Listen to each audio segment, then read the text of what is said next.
Here's a quick and easy resin pour tutorial for our brand new crown coaster mold. I mixed up 1.35 ounces of resin and split it between red, gold, and silver.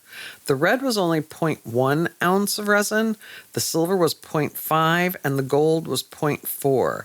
I had a lot of gold left over, so that was probably not the correct measurements.